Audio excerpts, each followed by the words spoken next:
What is your connection to Sri Aurobindo and the mother?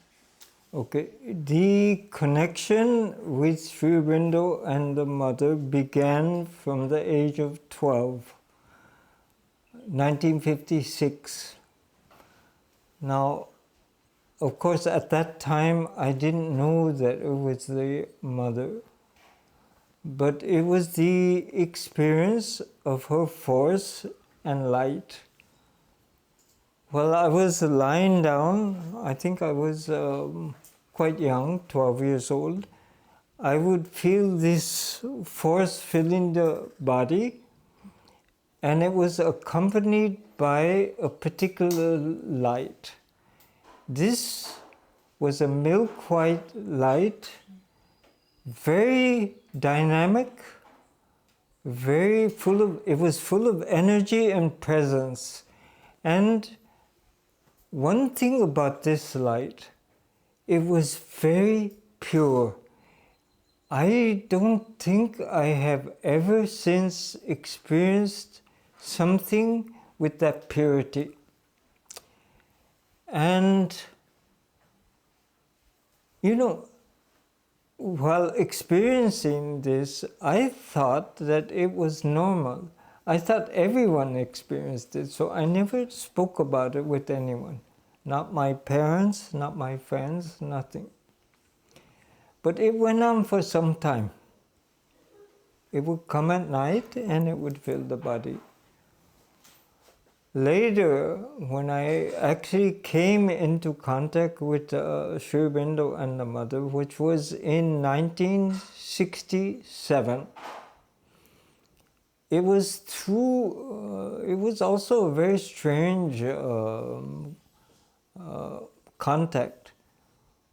There was a man in India called Baba Sharanand, who was reputed to be the great Indian freedom fighter called Subhash Chandra Bose. So it was he who brought me into contact with the mother.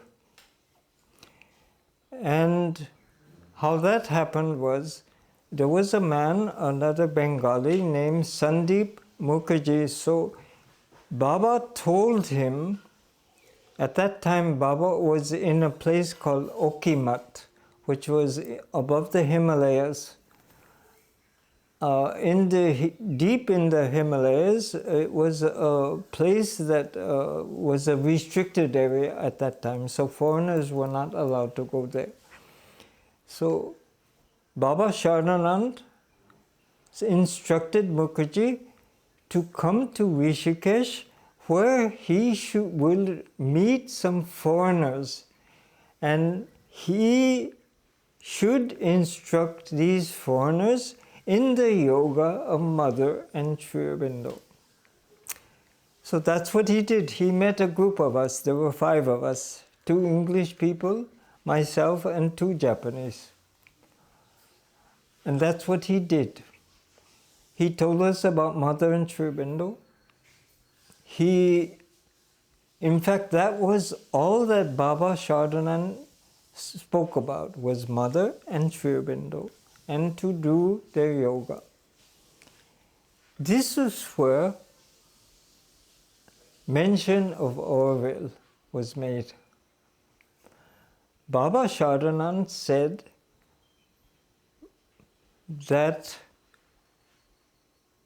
Mother wanted to bring people from all the different countries in the world together, because there was going to be a great disaster, a great catastrophe that would overtake the earth, and that these people would be gathered together to become receptacles of her force to prevent this catastrophe. Actually, this was before Auroville even started, and before the mother even mentioned the name Auroville. So Baba Sharanand was actually talking to us about Auroville. And he said that we would become part of this project. And of course, you know, when I first made the trip here, actually, the connection with Mother and Sri Aurobindo through this Baba Shardanand and Mr. Mukherjee happened because when I first met Mukherjee, I told him I was having certain experiences of this light and force from a young age. And then immediately he said, "This is the light and force of the mother." And I said, "Who is the mother?" I had no idea who she was. So he said to me, "Take this picture, concentrate on it." So I did that. There was a small picture of the mother he gave me, and I started to look at it. And suddenly this opening happened, and I knew that this experience of this white light and force was the mother. I knew this. So that was why I stayed in India. Otherwise, I wanted to return to Japan. I was not interested to stay here. Then they were talking about this date 4567, which was connected with Auroville. So this date, 45, that's the 4th of May 1967, it's a progression of numbers. Sri Aurobindo said about this date, the supramental will enter a realizing phase of activity. And Mother also said that around this date there could be a great disaster that could overtake humanity. So that's why she wanted to start Auroville, to prevent this. So this mention about Auroville and the connection with Mother started in direct connection, started in 1967, and it was related to this man, Baba Shardanand, who people say was Subhash Chandra Bose. So that started the connection with the mother from about 1967. And then, and the connection with Auroville also, because they said we would be part of this project. So when I came here first actually in the beginning of 68, I was called by the head of the Sri Aurobindo ashram in Delhi. And he said, Mother wants to start a new project called Auroville. Will you represent Japan as the representative to put the soil in the urn? I said, yes, I will do that. But I said, I am not a Japanese citizen. I'm Japanese origin, but I'm a US citizen. He said, that doesn't matter. You can represent Japan. So then he called me at the beginning of February, just before the inauguration, and he said, you don't have to come because we found a real one. So I said, okay. But we came with this group, with Mukherjee, with Baba's blessings, to Pondicherry. And I remember when I first came to Auroville, there was nothing here. There were no people. It was empty. There was only the amphitheater and the banyan tree there, but nothing else. And, you know, and then I was in front of the ashram with Mukherjee, and he just turned to me and said, this is your place, you will stay here. I didn't want to, actually. I was not interested in staying, particularly in Auroville. I had no interest at all. But he said, you will stay here and you will be part of this. But actually, it worked out that way, even though it was not a personal wish. But it worked out that way. And I remember at that time, I had a difficulty with my visa. The Indian government had given me a quit order. So I wrote to Mother and I said, Mother, this is the situation. Will the ashram guarantee my visa? And she answered through, there was a man called Pavitra. He was my first contact with the Mother. She said some wonderful things about him. Very great, great spiritual person. He was a Frenchman, Mother called him Pavitra. Pavitra means holy or sacred. And his name was Pavitra Saint-Hilaire. So he was a very interesting man, and Mother had some great things to say about him. He was, in fact, the first one that my correspondence with the Mother went to. Mother said that there was a great, great spiritual being, she didn't specify which, that had 4 great emanations upon this earth. The first was the Christ, more than 2,000 years ago.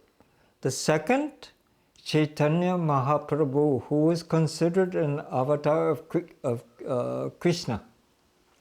The third was Ramakrishna. And the fourth was Pavitra. So he was the one that took my correspondence, and when I mentioned to him, wrote to him, to Mother, about my visa, his answer was, Mother says, the ashram cannot guarantee your visa because you are not an ashramite. But, Mother said, have trust that in the end, everything will work out for the good of your soul and the fulfillment of your spiritual destiny. Now, of course, I didn't know what exactly she meant at that time, though it became clearer as time went on. So this was the first actual, in 67, the first actual physical contact with the Mother, though the inner contact was from the age of 12. Now, what is very interesting, Mother described 3 forms of what she called the supramental light. The first is the most physical, which she said was possible because of the supramental descent in 1956. This form of the light is very material and it's Auroville's color. It is a salmon pink light tinged gold. And this is Auroville's color. And it is also the color of Auroville's flower, the hibiscus she called beauty of supramental love. And it's the color in the Matrimandir inner skin.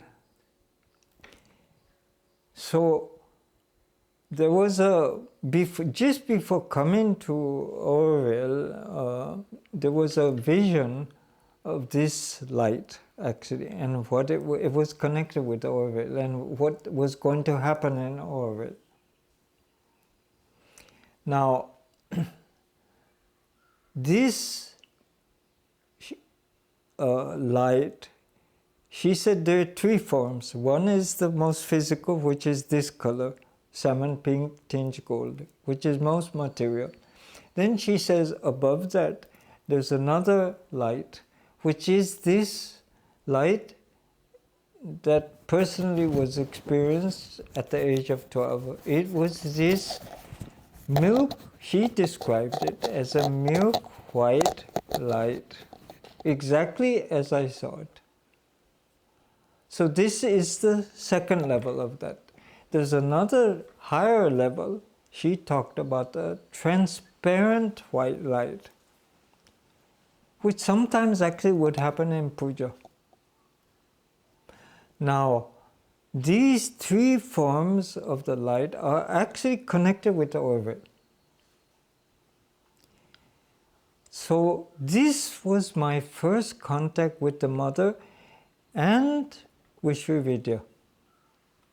Now, the contact with mother and Sri Vidya actually started from these experiences of this light, but it was also something else.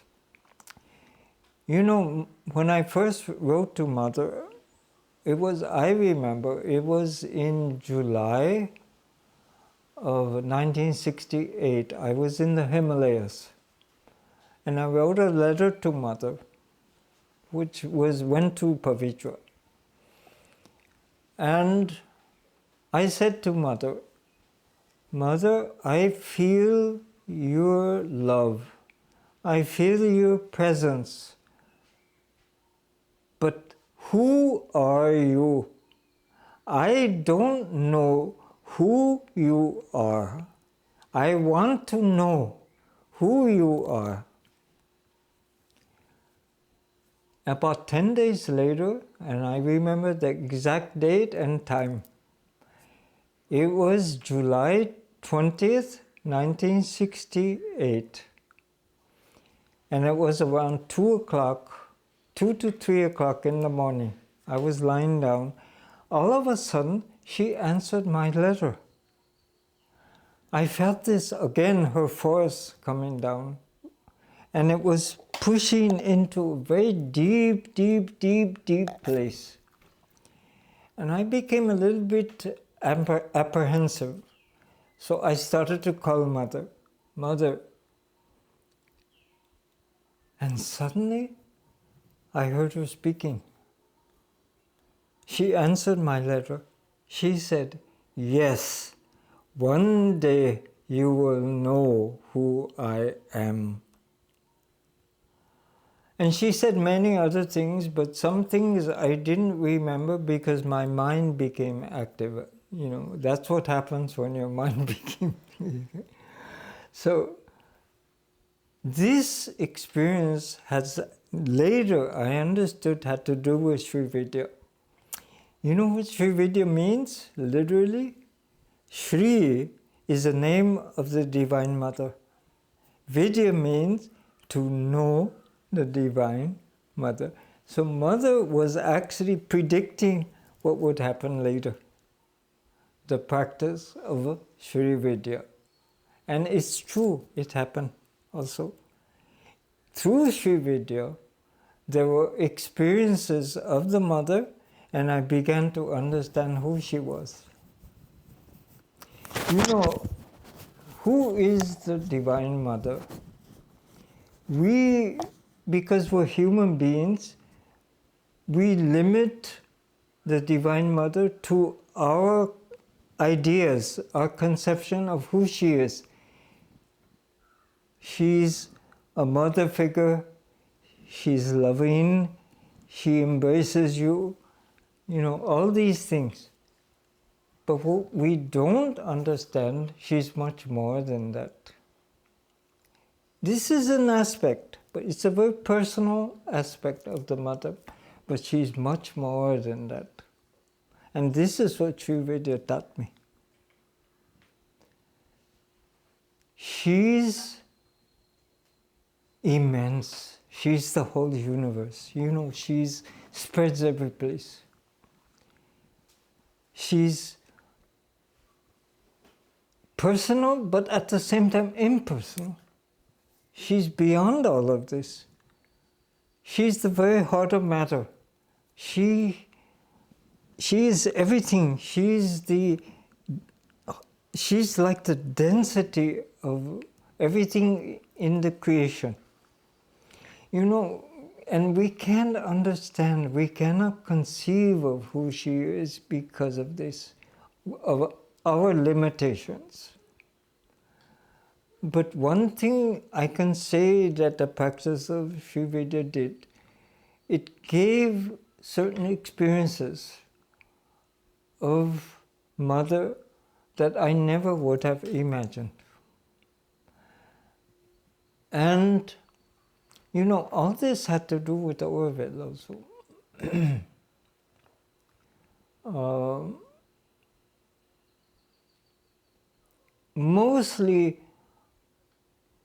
Most human beings, like you look at the earth, all the conflicts, all the fighting, the wars, the hatred, whatever. Why do we have all these? Actually, I saw why we have all this. Most human beings think about issues. You believe this, another person believes this, and you start to fight. But that's not the point. The point is what is behind the issues. The force, the energy, the vibration that is behind it. This is what Mother dealt with. And this is what Auroville and the ashram represented, is the forces behind things and the necessity to change these forces in order to change the earth. Anyway, this is very interesting, the connection with Mother and Sri Aurobindo and these experiences also of Sri Vidya, because Mother actually answered the letter not only directly through this inner experience, but also later through the development of my connection with Panditji and Sri Vidya. Anyway, there's a whole progression in these things that slowly made me understand what happened. Anyway, that's my answer. Beautiful. That it leads right into this next question. A little bit overlaps, but what is your connection to Sri Vidya practice, and why understanding and sincerely practicing the esoteric line of the Vedas is essential for transformation of different elements at different levels? Okay. First of all, you have to understand what the origin of Sri Vidya is. Now, this was explained to me by Panditji. You know, actually, Sri Vidya comes from the Vedas. In the puja, you will have many mantras that are Vedic mantras, but also certain aspects of the practice are very, very Vedic. Now, what Panditji explained to me many thousands of years ago, the Vedas started to bifurcate into two streams. One was the exoteric line of the Vedas, which is based on what is called the Smritis. That means the scriptures that are the basis of Hindu society. This is the part that resulted in the society as it is now. For example, the caste system, the difference between men and women, the functions, so on. This exoteric development of Hindu society and the gods and so on was that line that were streamed from the Vedas. But there was another line. It's called the esoteric line from the Vedas. And this took the form of the Tantras. So the Tantras have a different formulation. For example, in Hindu society you have the caste system, but in the Tantra there is no caste system. They don't believe in caste. Anyone, regardless of caste or background, according to their capacity, can practice the Tantra. It is not limited to your caste, whereas in the normal Hindu society, it can be limited. Now, for example, in the normal Hindu society, the higher castes usually follow a certain, what they call the ashramas. You have, for example, brahmacharya, which means the first level when you're young of celibacy and being a student. The second level is called grihastha, which means being a householder, having children, a family. The third is vanaprastha, which means you start to detach yourself from society, but not totally, but somewhat. Vanaprastha means going to the forest. Then you have sannyas, where you totally renounce the world, you separate from your family, from everything, and you follow only a spiritual life. Now, this was open mainly to the higher castes, the Brahmins and some other castes. But it was not normal for people of the lower castes. Now, whereas in the Tantra, this does not exist. In the Tantra, everyone can follow it. There's no restriction. Also, no restriction between men and women. Women equally can follow the Tantra. Whereas in Hindu society, normally women don't, for example, follow sannyas and all of that. But so this esoteric line became the Tantras. And in the last 1,000 years, particularly, this was particularly, you see, there are many aspects of the Tantra. You have many goddesses, you have many yantras and so on. But the most complete is this, the Sri Yantra. And it represents the universe. It represents all the chakras in the human body from the bottom up to the top. So, because of this, it is the most complete formulation of this knowledge of the Vedas. Now, this knowledge goes very far back. It goes even beyond the Vedas to what in the Vedas they say are the Pitris. Pitris mean the forefathers. It goes even farther back, thousands and thousands of years before. And this knowledge, in regard to Mother and Sri Aurobindo's yoga, you see, Mother said, when Sri Aurobindo left his body, it was very difficult for her because she was doing one aspect of the work and he was doing another aspect. And she said, Sri Aurobindo had the knowledge, this knowledge of the Tantras. She said, I did not have this knowledge. So it was very difficult for her.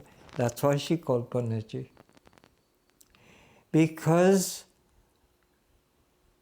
when Panditji came into contact with Mother, they were meditating together, and Panditji had poured his knowledge of the Tantras into her.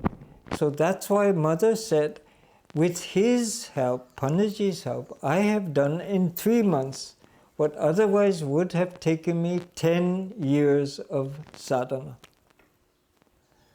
So he poured into Mother this essential esoteric knowledge of the Tantras and the Vedas into the Mother that shortened her own work, because she needed that link for her work. Now this has a lot to do with a certain tradition in South India. It's called the Siddha tradition. There was a great man in Tamil Nadu called Ramalingam Swami. Recently he was celebrated in Vadalur. Lakhs of people go there sometimes for this celebration.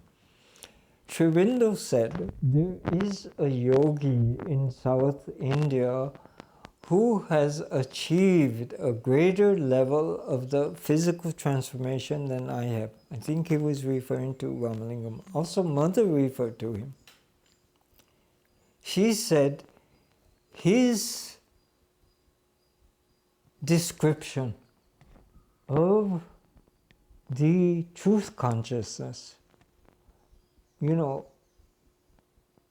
Ramalingam had a mantra, Arut Perun Jyoti, Arut Perun Jyoti, Arut Perun Kadane, Arut Perun Jyoti. So this means the invocation of the truth light, the invocation of the vast light of Ananda. And Mother said this is an aspect of the supramental. She had a very high opinion of Ramalingam. And Ramalingam left around the time Mother and Sri Aurobindo were born. And he said, he left because he said people are not ready yet. So he left. But he had transformed his body. His body became luminous, full of light. And that's why he wore white, because he said people were attracted to me for the wrong reasons. Because he had so much light, so people were attracted. So,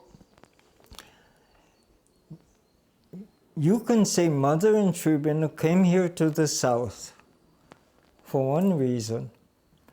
In India, you have basically two traditions of Advaita. In the north, it is emphasized mainly mukti, liberation. It is that the one truth is the supreme Brahman, the supreme self. All else is Maya, illusion. But the Siddha tradition is different. They say here in the south that all is Brahman, even the Maya is part of the Brahman. And this is what makes it different in the south from the north. You see, in the south, it is called Tantric Advaita. It means that for ideas of evolution, of transformation are possible. Whereas in the tradition of mukti in the north, it doesn't matter. Whereas in the Siddha tradition, this is why Ramalingam did his work, is because of that tradition in the south of transformation and evolution. And I feel this is why Mother and Sri Aurobindo came here, because this tradition is active here. And these siddhas like all over the south, but very strongly in Tamil Nadu, are very important. They're very great people.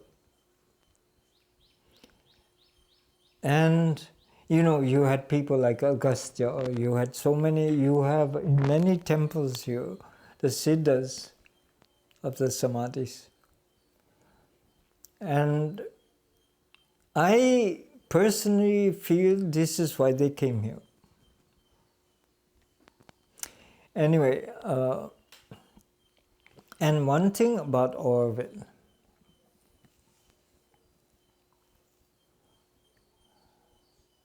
And the Mata Mandir.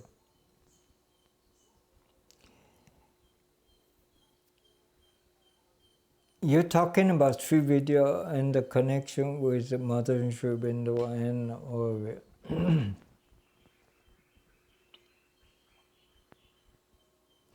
You know, now I understand. When I asked Mother, when I first came to Auroville, I said to Mother, I don't want to be here. I want to be near you in the ashram. And also because I could see some, not all, some of the people in the ashram were very great spiritual people. You could feel that in their faces, in the everything. So I wanted to be there. But it didn't turn out. There was a whole way. It had to actually a lot to do with Mother's secretary called Nalini Kanta Gupta. Actually, I told him I want to be in the ashram. He said, he promised me, he said, yes, yes, I will ask the Mother. Don't worry, I will ask the Mother. I asked him several times. He said, don't worry, I will ask her, I will ask her. He repeated to me. Then one day what happened was a friend of mine said, why don't we visit Auroville? And I said, okay, but I was not particularly interested. So we went to only Mortandi on that side to Pomes. We didn't actually even come into Auroville. And then when we came back to the ashram, I went to Nalini again and I asked him, I said, have you asked the Mother? Then he behaved very strangely. He was sitting there, like he was meditating, and he didn't say one word. 1 minute passed, 2 minutes passed, 5 minutes passed, not a word. And he was just like this. And I was wondering why. Suddenly he looked at me and said, Mother doesn't want any more people in the ashram. And I was shocked because he was always saying, I will ask, I will ask. Now later, I heard from people that whatever Nalini asked Mother, he always said yes. She always said yes. So he was very careful asking Mother anything because she would always agree. So I felt he was kind of meditating. So when he said that, I was a bit shocked. Mother doesn't want any more people in the ashram, he said. She wants only people who can contribute something to the ashram. What can you do? He said to me. I was a bit shocked and I just stood there. I didn't say a word for 1 or 2, 3 minutes. I was just sitting there, not standing there, not saying anything. Then he laughed and he said, okay, what are you interested in? And I was so nervous. Because I just come from Auroville. I blurted out Auroville. I didn't mean it.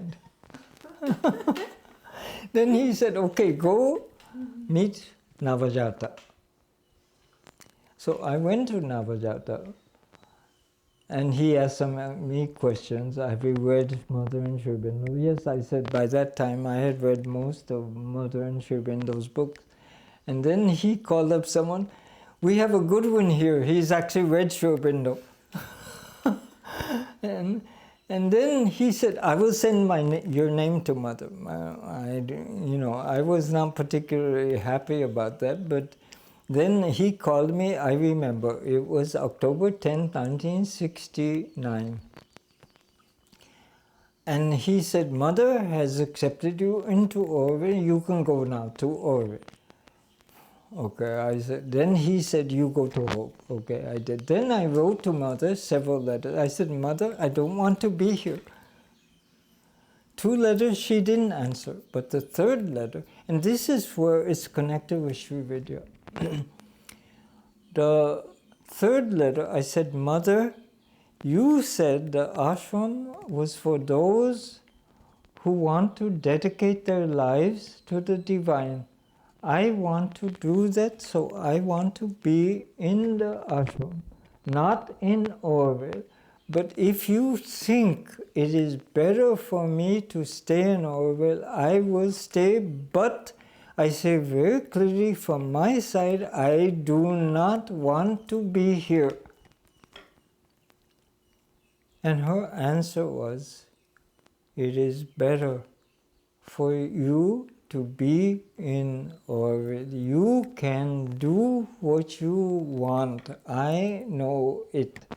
Now, I thought what I wanted was actually to be in the ashram and to be close to Mother.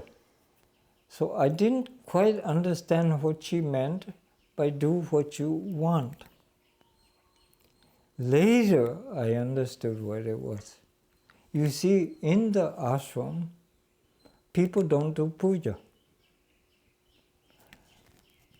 It was the practice of Sri Vidya.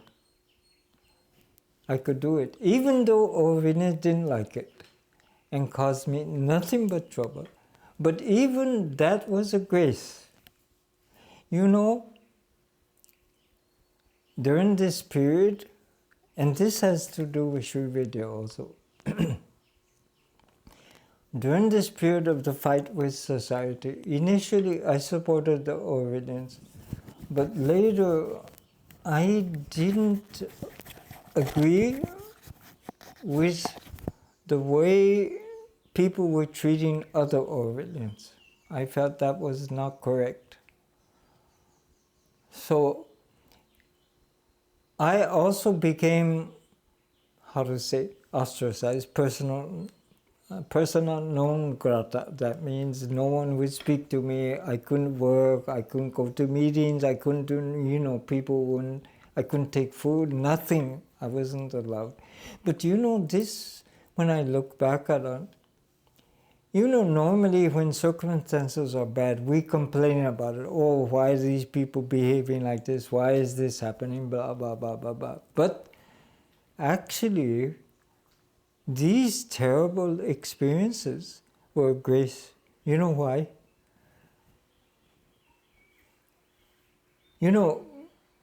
I remember a great secretary of the mother, Maggie Leachy. She was asked the secret of her spiritual progress, and she said, I take everything, good and bad, as a grace from the mother. And this is true. Even though bad things happen, it was a grace because when you're totally ostracized, you can't participate in anything. That was one of the greatest graces because I couldn't participate in all the nasty things people were doing. That's one thing. Secondly, it forced me to concentrate on my inner practice because I couldn't do anything else. I had to concentrate on that just to survive when you're surrounded with so much hatred. This is the way I survived, is by concentrating. And from the external point of view, it was the worst time in my life. But from an internal spiritual point of view, the best time.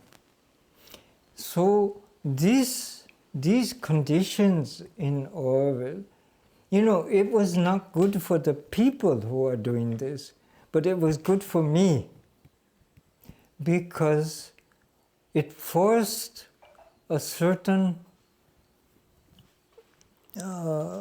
it forced me to practice, to concentrate inwardly, and it protected me from participating in these terrible things that were happening. So, it is true what Maggie said, that if you take even bad things that happen to you as a grace, it is a grace. So, and there were other aspects that had to do with Sri Vidya and Panditji and the situation in Auroville. Can you speak about what is your connection to Panditji? Yeah.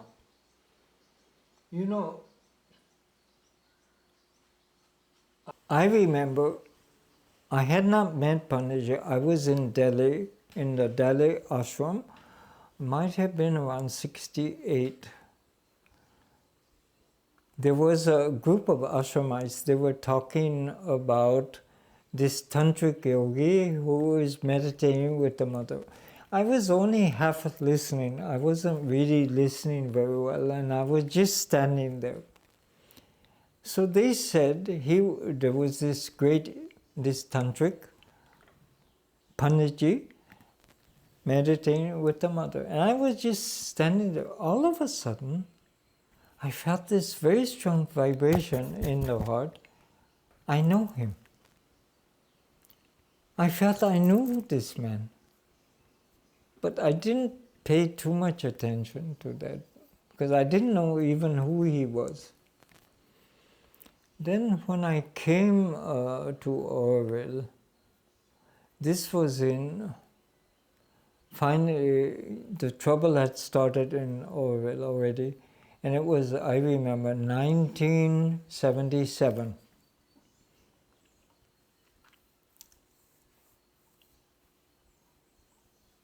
That was when this connection with Panditji, and actually it was connected with that experience of when Mother said to me, yes, one day you will know who I am, and so on and so forth. So the connection was Johnny Walker. You know, I don't know if you read Akasha's book, Better to Have Gone, where he talks about Johnny Walker and Dion. Actually, that ended in a real disaster. They died. Johnny basically killed himself by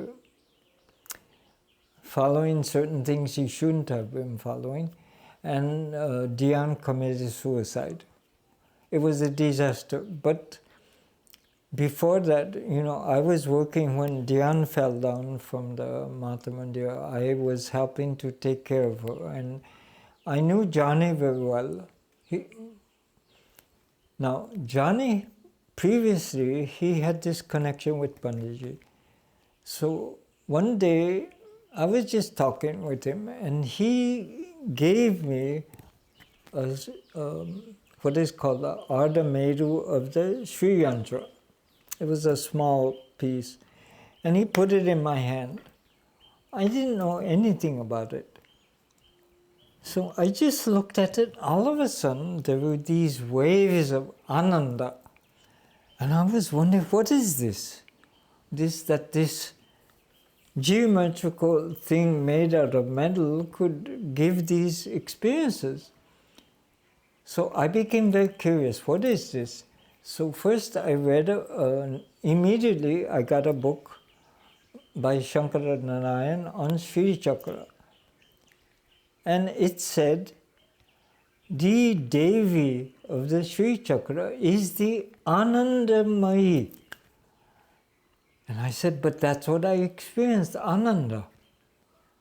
So I became more curious. And the funny thing was, immediately the next day, someone just handed to me, this is where I feel there's a guidance, handed to me an unpublished talk by the mother about Sri Aurobindo's the mother. And this is connected with Mata Mandir also. Mother says, Sri Aurobindo talks about the four aspects of the mother: Mahakali, Mahasaraswati, Maheshwari, and Mahalakshmi. At the end of the book, Mother says, Sri Aurobindo speaks of a fifth aspect of the mother, the Anandamayi, who is the mother of transformation, she says. Then suddenly I connected, this is Lalita. This is the Anandamayi. She's known as the Anandamayi.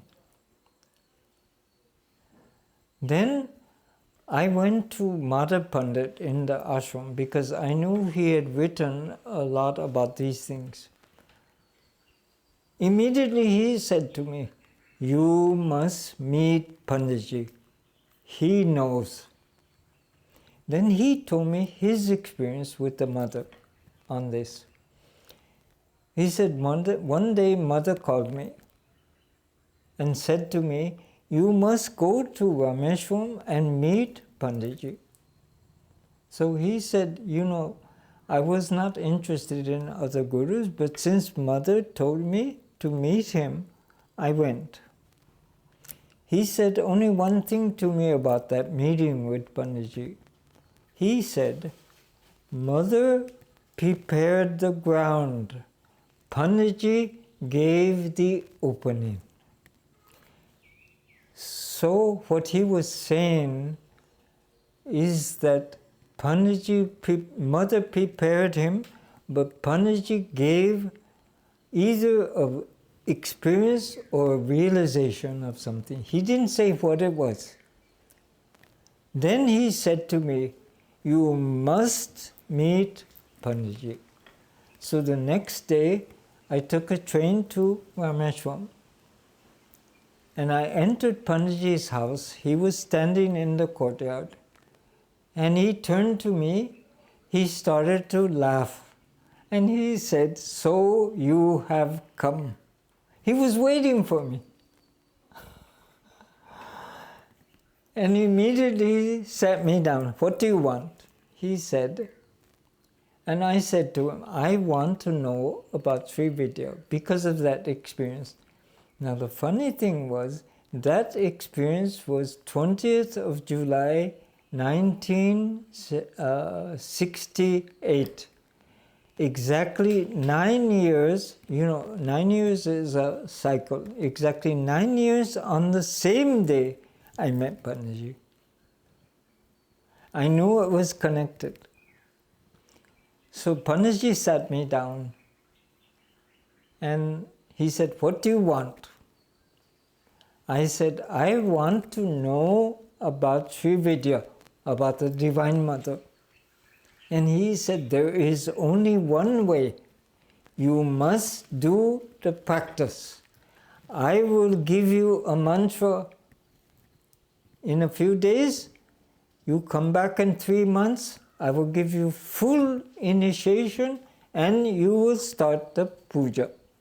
There is only one way. First of all, I didn't know even what he was talking about. I didn't know anything about mantras, anything about pujas, nothing. But he said, do it. So that's why I started. And he knew it also. You know, he knew there was going to be trouble in Auroville. He told someone, the people in Auroville are going to revolt and throw society out. He said this. That is why he made a yantra. You see, what happened was Navajata of the society asked him to make a yantra for Auroville. So he did. I asked him about this yantra for Auroville. He told me, Panditji told me, it was made out of gold. It was a gold plate, and it was because he knew there was going to be trouble. So he said it meant harmony that brings prosperity. In other words, it was to counteract the trouble that was going to start in Auroville, because he knew. So then when I asked him about this, he didn't tell me what happened to it. He only said that he made it and that it was of gold and that this was the meaning.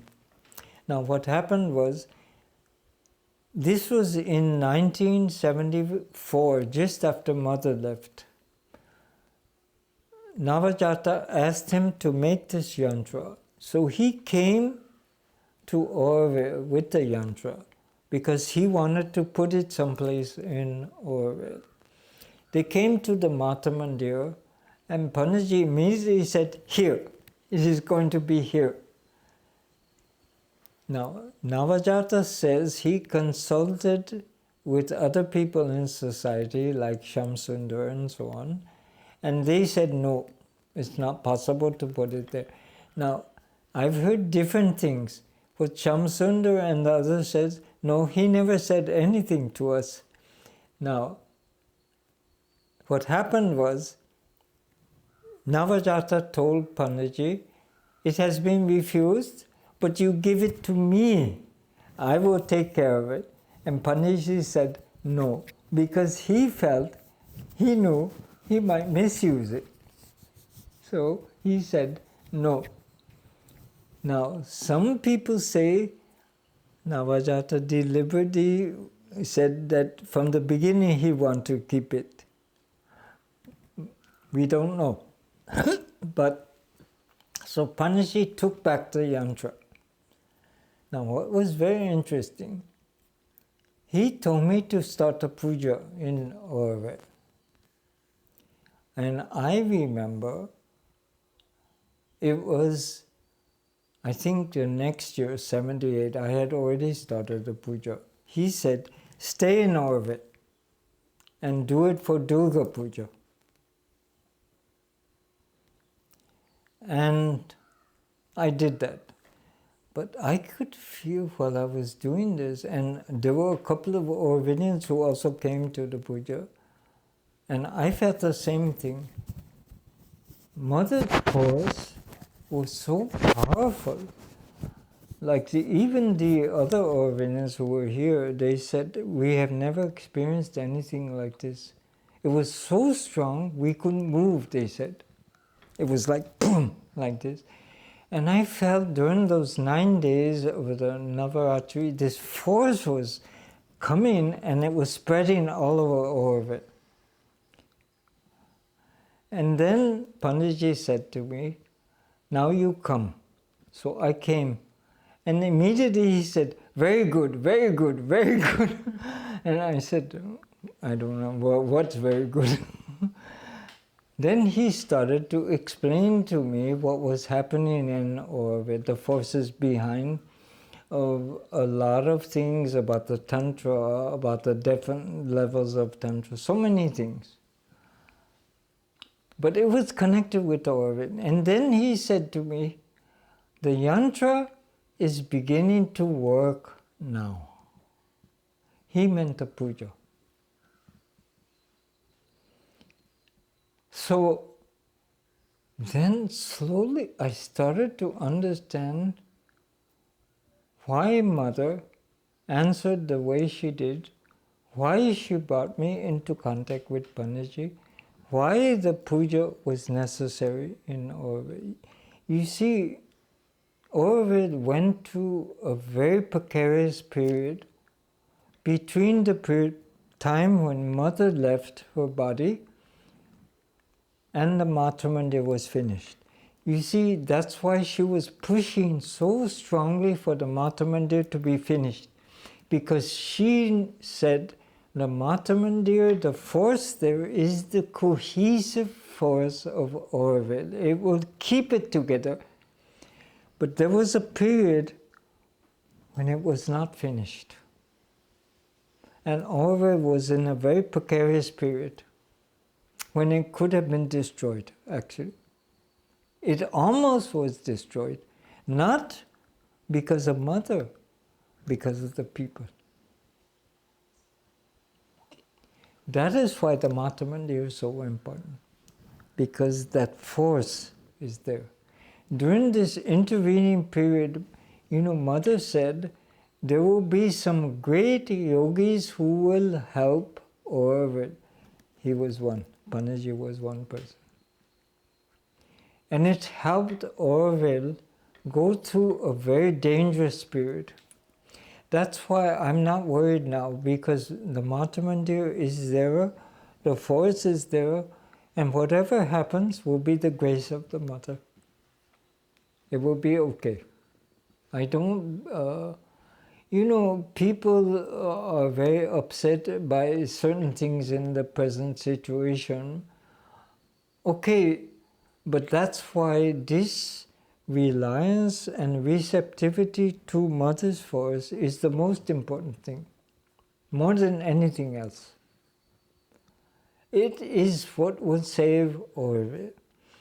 That's why when someone asked the Mother, Does Auroville depend on the people? She said, thank God, no. And secondly, someone asked her, when will the real Auroville manifest?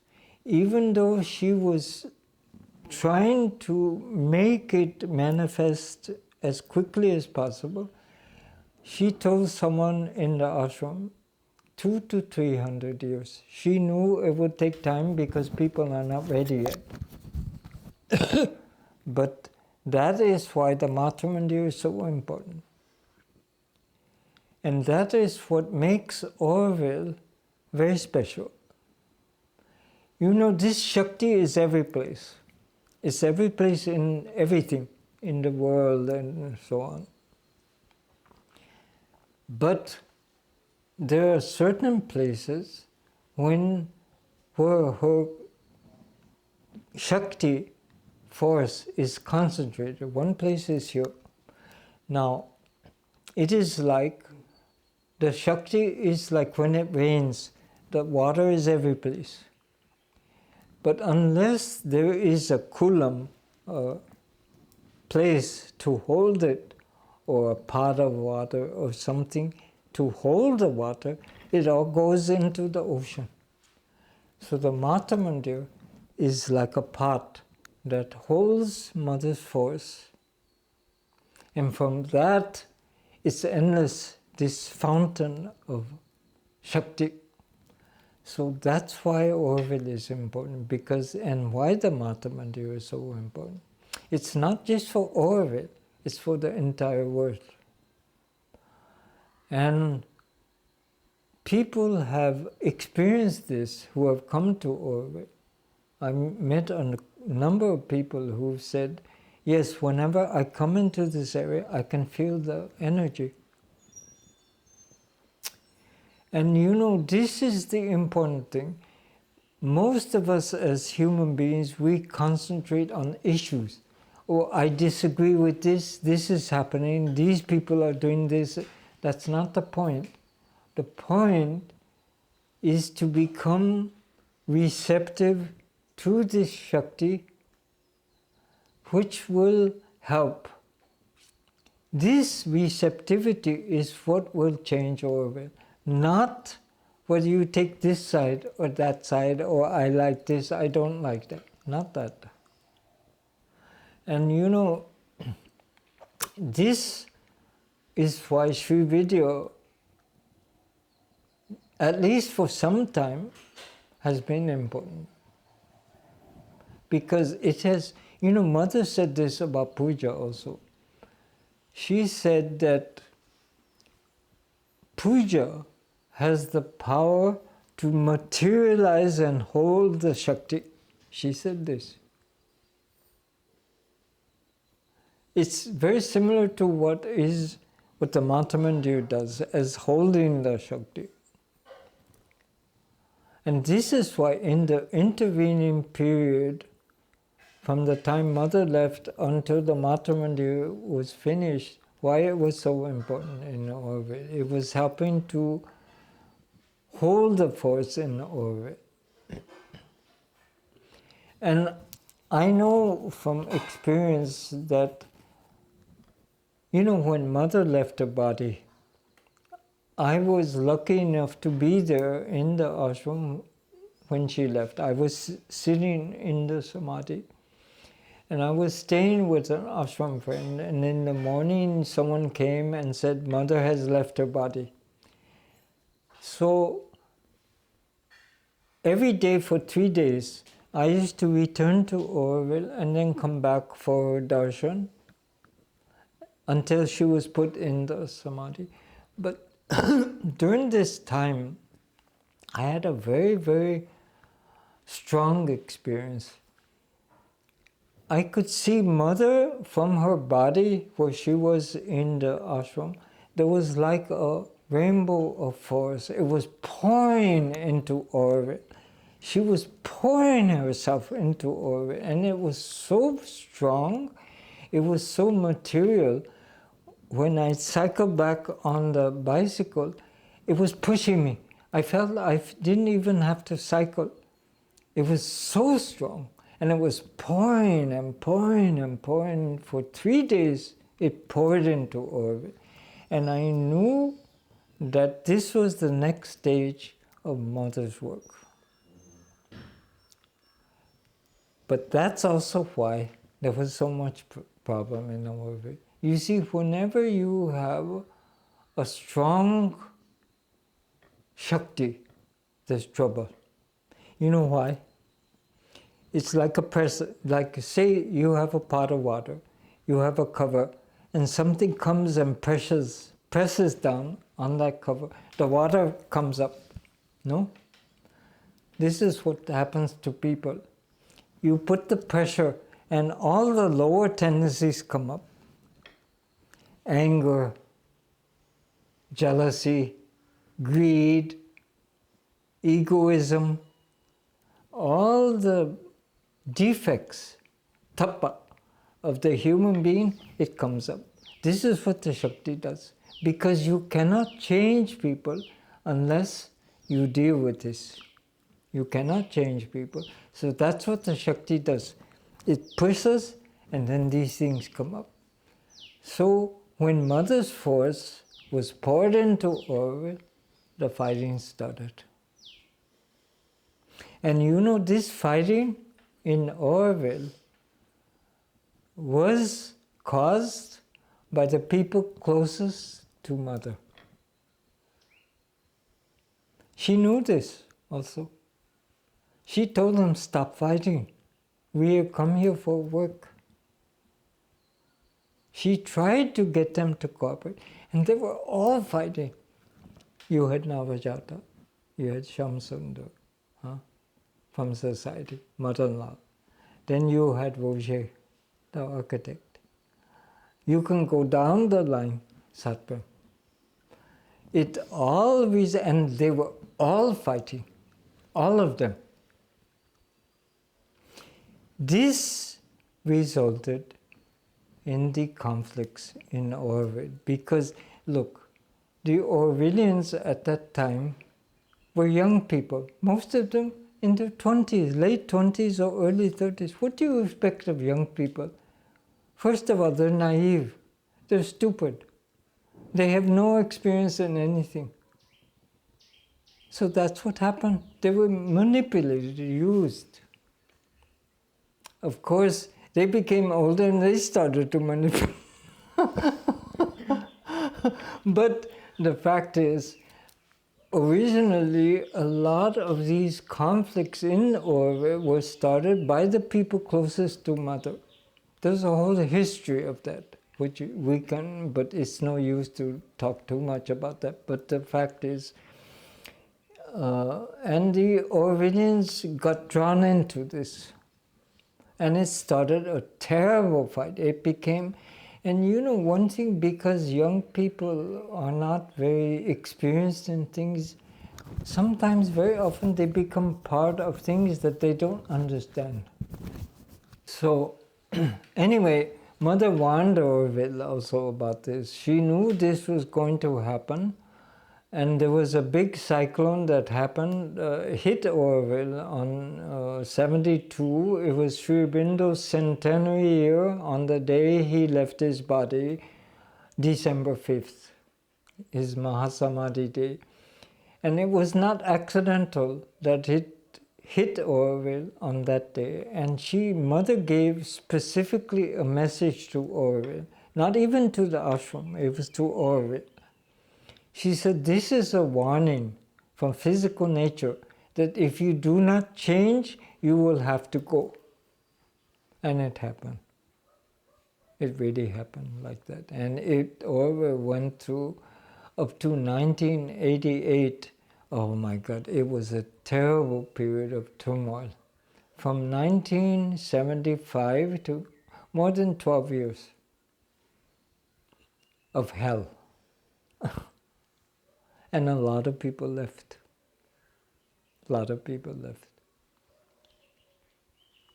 And for some people who left, it was actually a grace because, it would have been very difficult for them to have gone through these. It scarred a lot of people. If you look at a lot of the Aurovillians who went through that period, you can feel there are scars inside. They have never recovered from it. Never. It hurt a lot of people. And Mother warned about it. She knew this.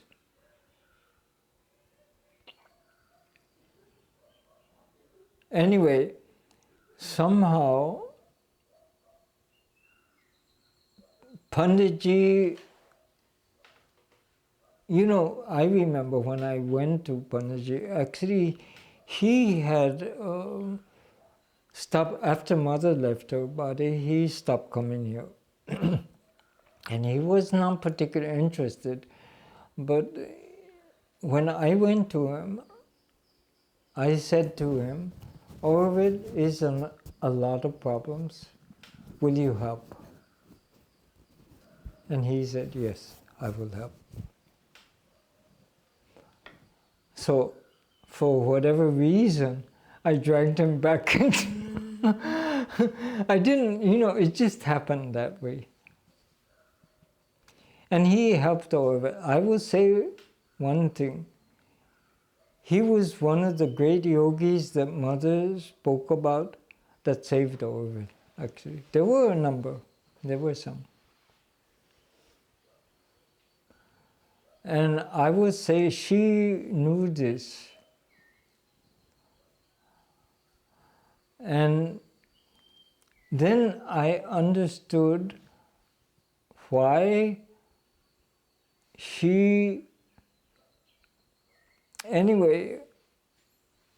why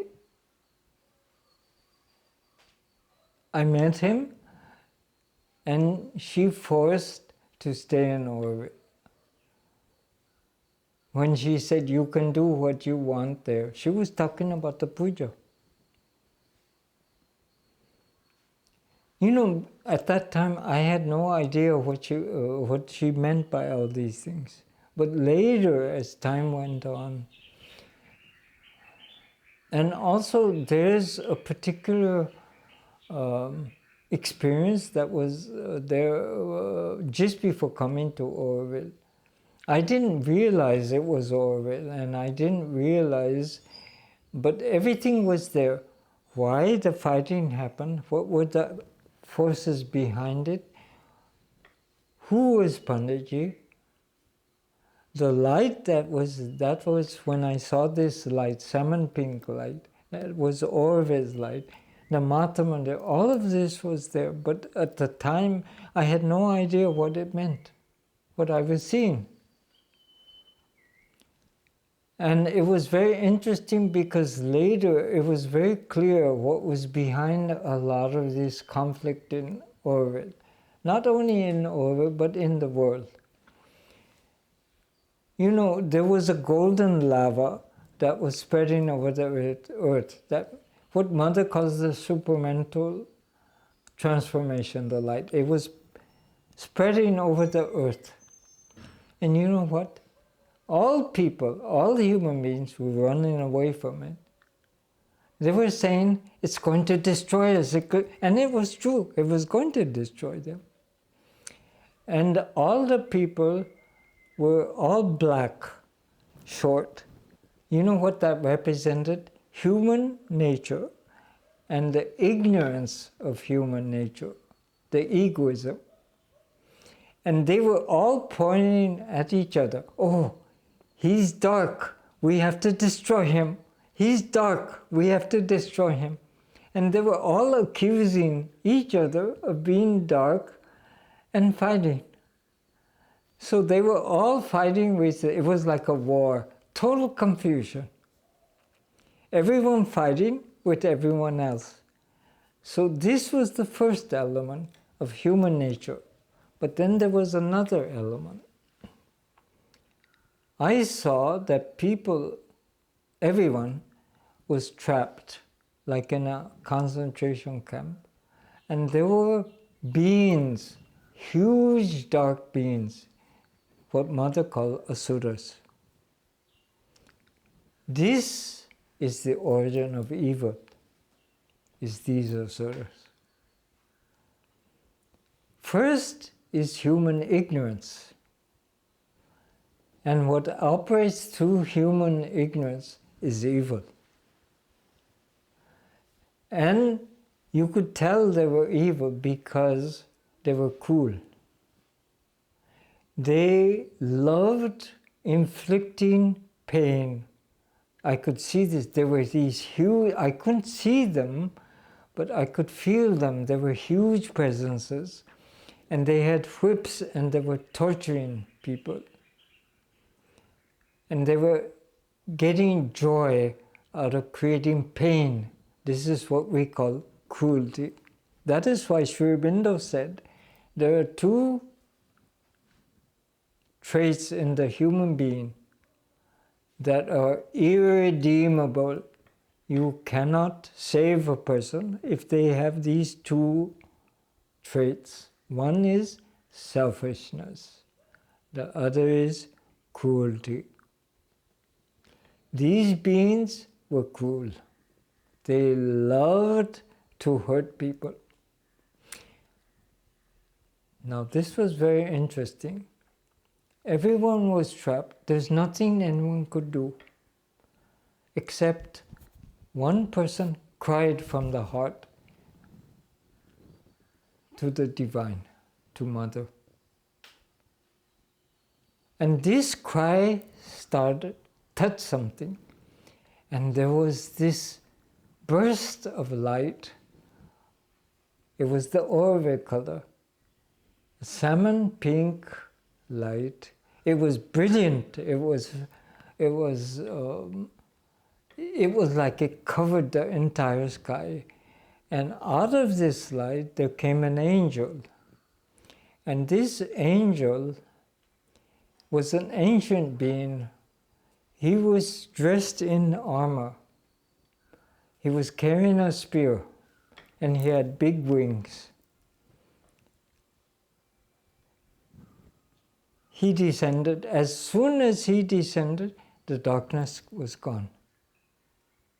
These beings, evil beings, disappeared. Everything disappeared. Then he told us, follow him. So we came to a ramp. He turned around. He went like this. Then we followed him. Down the ramp, up some stairs, the door opened. Then we went inside. It was a big building, and there were some levels. Finally, we came to a chamber. And in this chamber, there were beautiful gardens and heavenly beings. And there was a very strong vibration in the heart. Later, when I started working at Mata Mandir, Piero and Gloria, they brought a model of the Mata Mandir. When I saw that model, I said, this was what I saw. It was the Mata Mandir. And this being, this angel, took us to the inside the Mata Mandir, and it is what saved us. Now, this is connected with the Auroville and the fighting that happened. Now,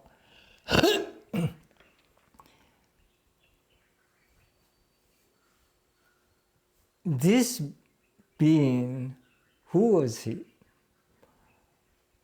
I remember after I met Panaji, I was looking through a book of Egyptian symbolism, and it just opened like this.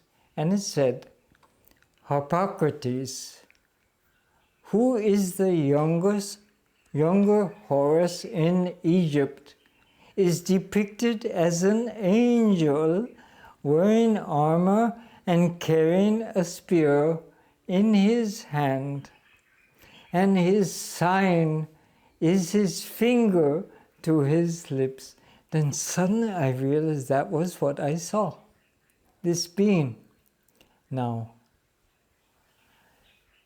this is a being Actually, it's connected with the Auroville. That is known for thousands of years in different traditions. It is called the Angel of the Way. He is the one that helps, guides, and protects the spiritual seeker. It has been known through many traditions, in Egypt, in Greece, in Europe, in Asia, everywhere. You know who it is in India? There are two. One is male, one is female. One is Durga, the other is Murugan. And in the Vedas, it is Agni. He is known as Agni, the flame. Now, you know, in Indian tradition, there's a whole evolution from the Vedas into the present gods of the Indian pantheon. That is why, if you take Murugan, that means Kartikeya, and Durga, their main mantras are Agni mantras.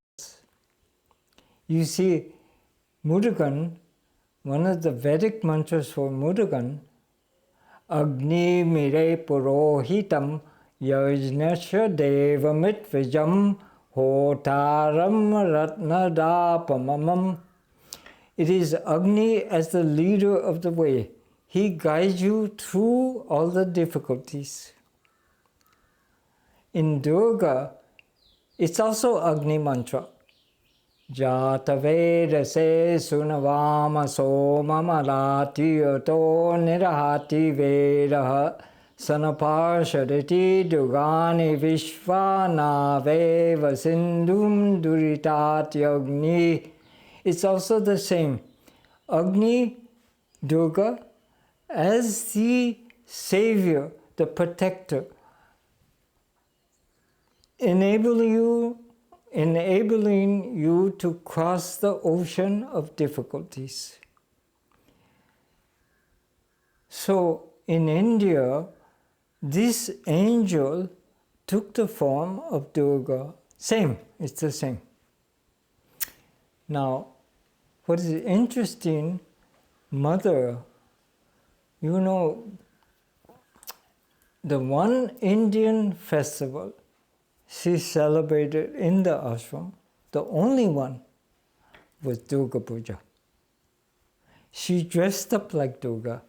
She wore a red sari, she had a crown, and it was called her Durga. She had a series of pictures, her Durga picture, and it is connected with this angel. Later, I understood also who this angel was that I saw, that protected. It was Panditji. You know, I remember I was sitting with Panditji. He looked at me, he smiled, he went like this. Then I said, "You're the one." He didn't say anything. That's all he did. He knew. You see, that is the sign of the angel I saw that led us into Mata Mandir and that saved Auroville. That is why, through these experiences, I understood how Panditji saved Auroville through Sividya.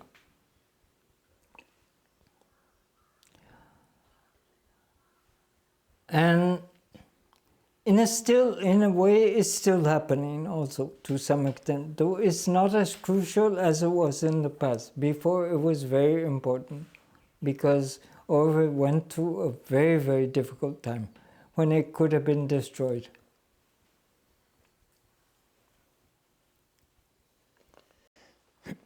And can you expand on that, about what is the importance of Sri Vidya Upasana?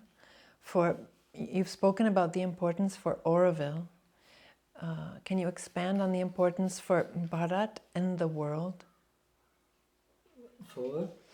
The importance of Sri Vidya Upasana for Bharat and the world? You know, one thing I knew from my own experience of the Sri Vidya practice, the importance for Auroville and the world, you know, one thing I understood from this practice was that the action of the Shakti can be very concrete, very material. You see, most people think that spirituality is something ethereal, something not practical, but that's not true.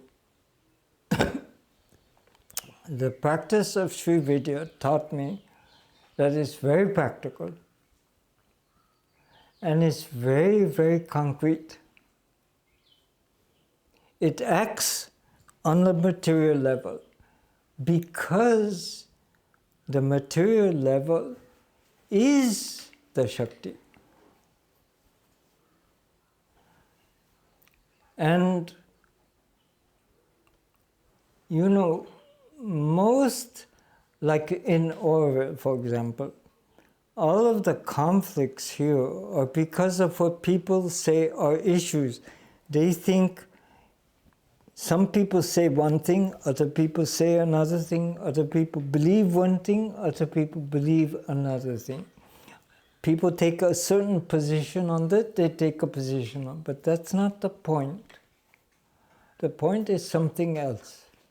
The point is becoming receptive to the Shakti and following what the Shakti wills.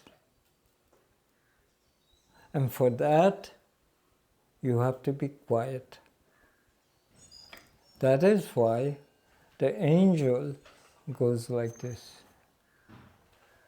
You cannot know what the will of the Shakti is until you are quiet. And you allow it to work. I saw this, well, say for example, in this fight with society, and people were against Sri Vidya.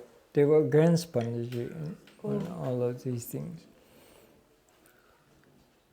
I had even mobs of people coming to the house to throw me out, and I remember they were looking inside, and I didn't open my eyes. I was only doing my japa and so on.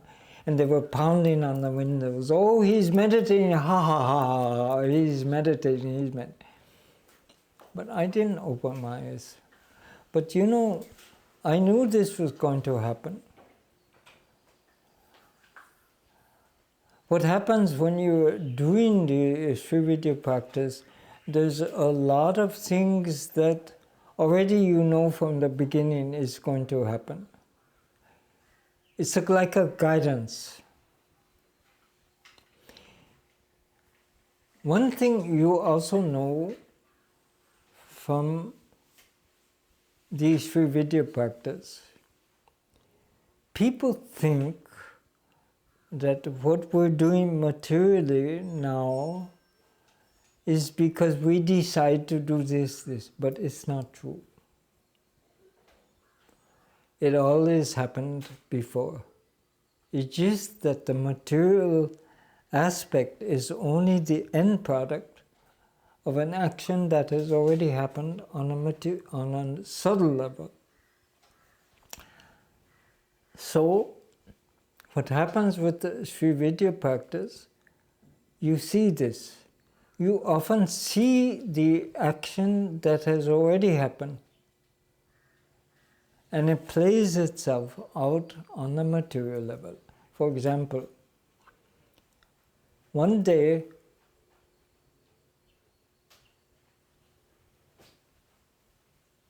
there was, in this state of meditation, suddenly I could see that a mob was coming to the house.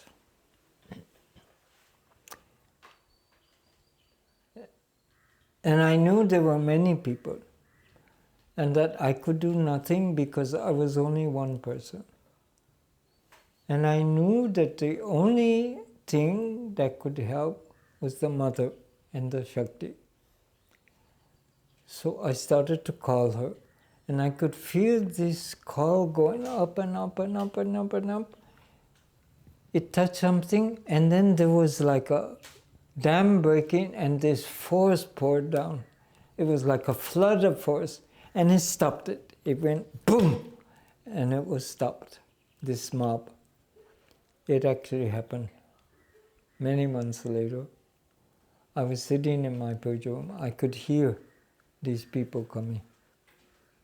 And I said to myself, it started.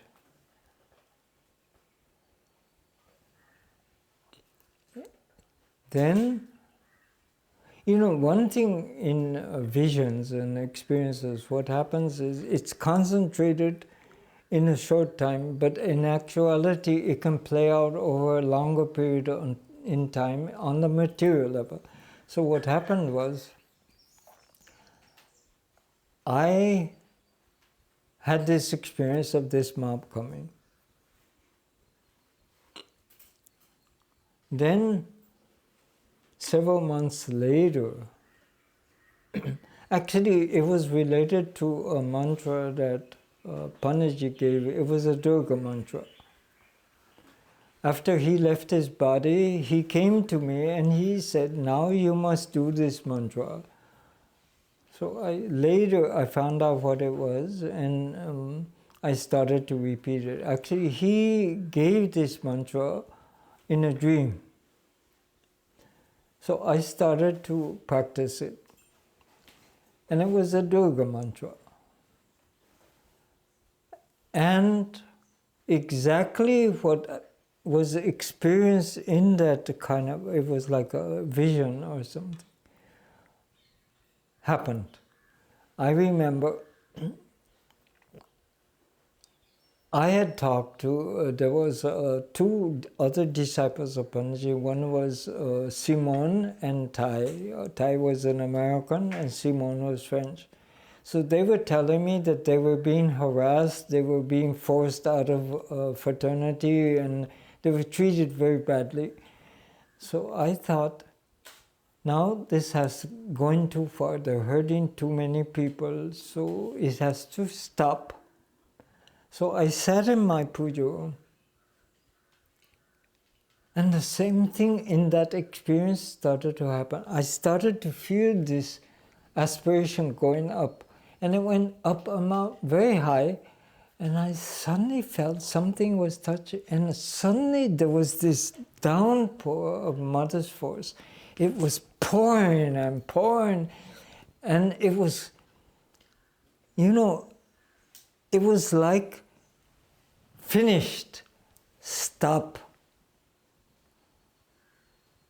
And it was spreading. I could feel it spreading in Auroville. And it was Mother's force.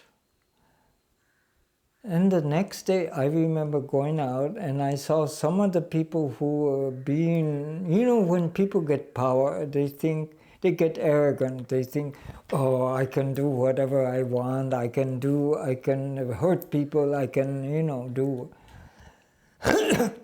When I looked at these people, some of them, they looked confused.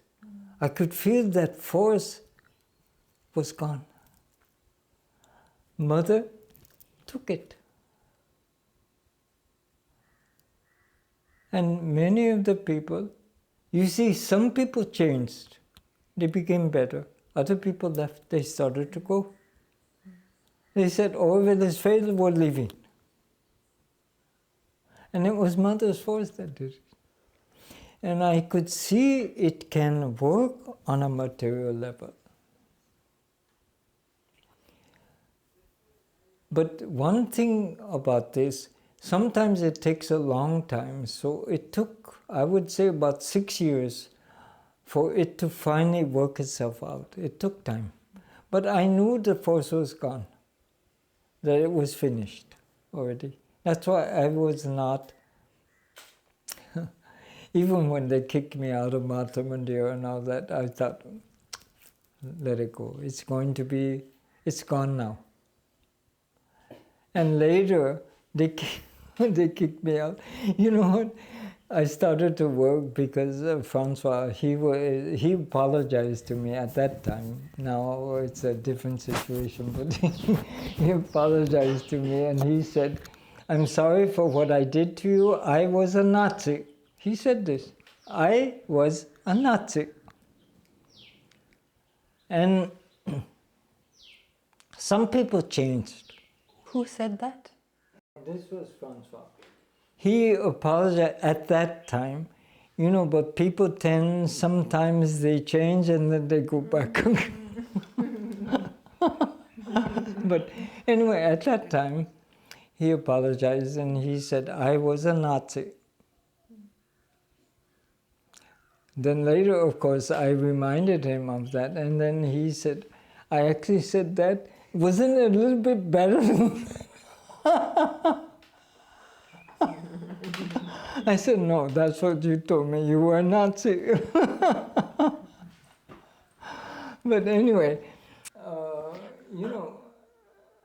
Amrit, I want to back up just a little bit because there's one very interesting question about the relationship between Panditji's connection with the mother. You spoke a little bit on that. Yeah. But can you say anything about, like, the mother asked Panditji's recitation to be played in the ashram playground at the start of the day's program. Correct. Can you speak a little bit about that? This recitation, it was in Sanskrit. And this recitation was a kind of a mental concentration of the puja, actually. It was very similar in the essential spirit of the puja. So what mother asked, Panditji was asked to record in Sanskrit this recitation, and she played it at the ashram playground for quite some time. Even I think the ashram, the playground recording section, they still have it. And in fact, I have a copy of it also. This recitation, I think it was translated by Nolinida. And there is a publication where you have this in Sanskrit and it's translated into English. So mother used to play this at the playground during the meditations. Now, what mother said about Panditji, whenever he came to the ashram,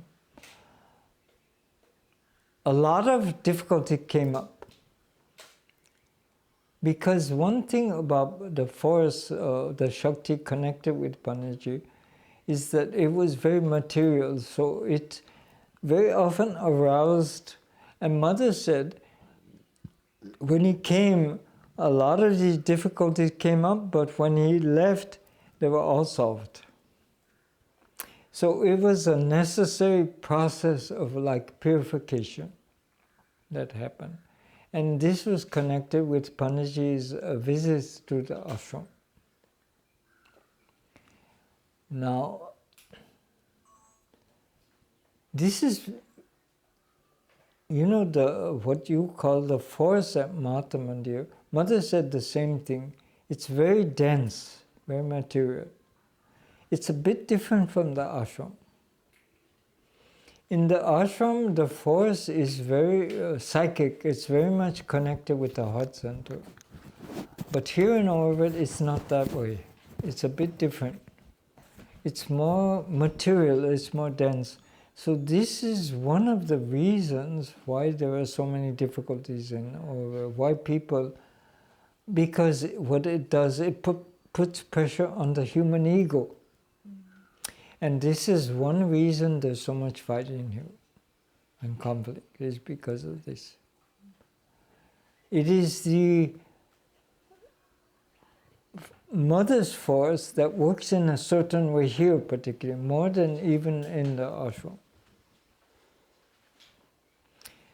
And this is what would happen when Panaji would go. He would bring a very material force, and it would arouse a lot of these difficulties. Mother spoke about this. But the good thing would be that it would also bring it up, but it would also solve it. It would result in a greater purification of the atmosphere. So, in Auroville, Mother is trying a little bit different thing here than in the ashram. You know, in the ashram, Mother's personal relationship with ashramites was different than Auroville. She tried something different here. In the ashram, it was very intimate, it was very personal. But in Auroville, she tried something different. Because, first of all, she's not here personally. What she is trying in Auroville is how the force itself, as concentrated in the Matra Mandir, can work on people to change. Now, she tried a different approach in the ashram, which was more personal. But what she's trying here in Auroville is a bit different. Because she is not here personally. And also,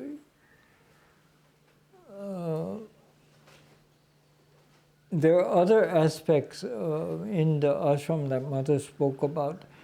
She said she wanted to create a place where people's needs were met and they could devote their lives to yoga and spirituality. But she said, I don't know if I would do this again, because instead of using their time to devote to spiritual pursuits, people sit around and talk and gossip. And, you know, she tried something different here. That's why what she tried here in Auroville was a bit more free, without the rules. So when she was asked, are there any rules for Auroville? And she said, not yet, thank God. But she did say one thing, one rule that she gave for Auroville: no drugs. But about other things, she didn't say much.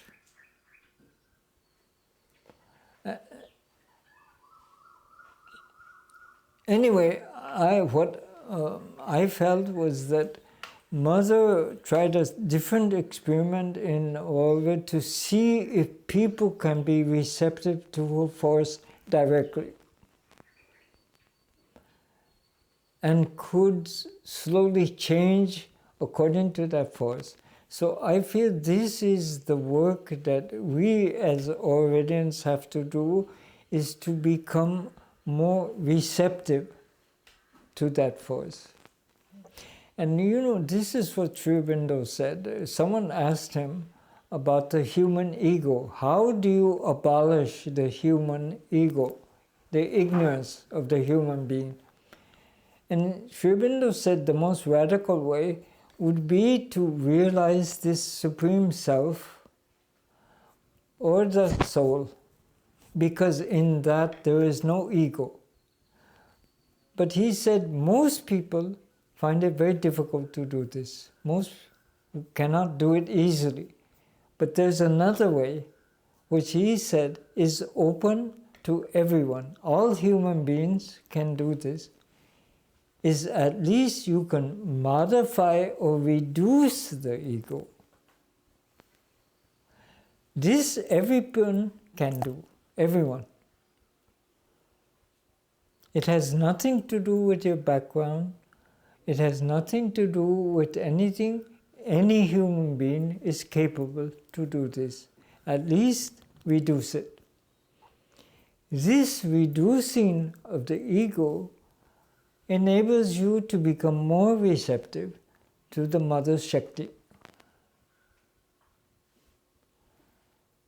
And if we can do this, this will help things immensely. There will be more harmony in Auroville. The work that can be done here is incredible. I've seen this at Mata Mandir, how this can work. How Mother can guide you. You know, I remember when we were organizing the Mata Mandir, how difficult it was. You know, the most difficulty was with the Aurovillians. Because one thing about Auroville people, they didn't want to change. You know, when you're doing certain things, your habit, like the habit was to go to Mata Mandir on their motorbikes. The habit was to use the Mata Mandir for whatever they wanted, even parties. You know, we found in the amphitheater beer bottles. People were drinking. Of course, this could have been people from outside, but it was also Aurovillians. Condoms in the amphitheater. Now, what I told the Aurovillians, look, you're free to do all these things, you know. You can drink, you can smoke, you can, you know, whatever you want to do, you can do everything. But why do you have to come here to do it? This is a place that Mother wanted to be an area devoted to concentration, meditation, and silence. Why do you have to come here and do all these things? You have all of it. You have your homes, you have every place to do. Why do you want to do it here? Aurovillians want to go specifically to the Mata to do all these things.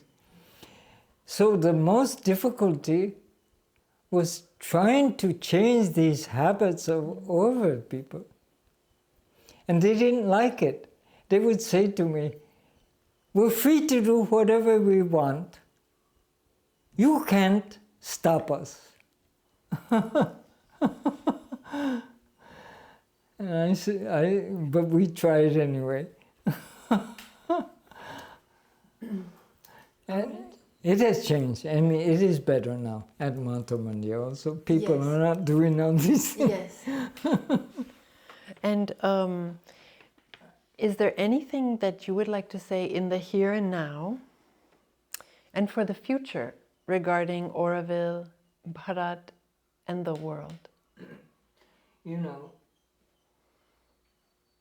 the more Auroville people can at least make some effort, the thing they can make an effort is to reduce our ignorance and ego reactions. How do you do that? There are ways. There are old ways in religions like Buddhism. Mother also spoke of certain ways. But these Buddhist practices are very practical. And they're very, I won't say easy, but they have definite results. Because personally I have done it and I have seen that it can have results. First of all, as human beings, what do? We're constantly reacting to things. Someone does something bad to us, we get upset. We don't like what that person has done. So we get upset, we get angry.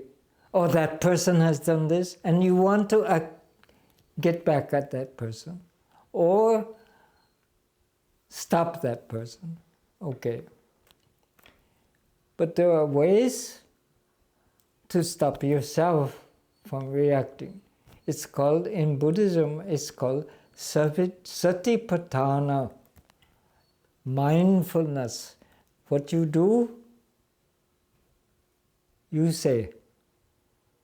You become aware of the different levels of your being. Say, for example, physically.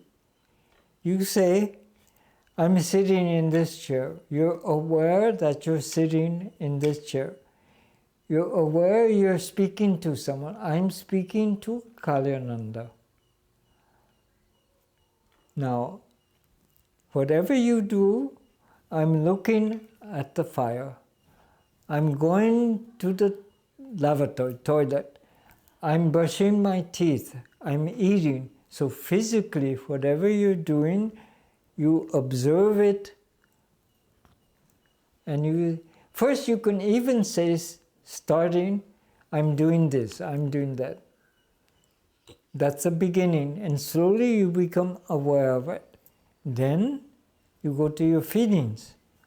I'm feeling anger. I'm feeling happiness. I'm feeling whatever, irritation. If you notice that when you're doing this, it becomes more and more subtle. When you come to thoughts, it's the most subtle, it's the most difficult to see what you're thinking. I'm thinking this, I'm thinking. So what this does, when you observe yourself, it's called mindfulness, you start to separate. You start to realize, and it slowly starts to reduce your reactions to things. We react mostly because we're unconscious. When you're conscious, it helps you stopping to react. Now these reactions are mostly conditioned ego reactions.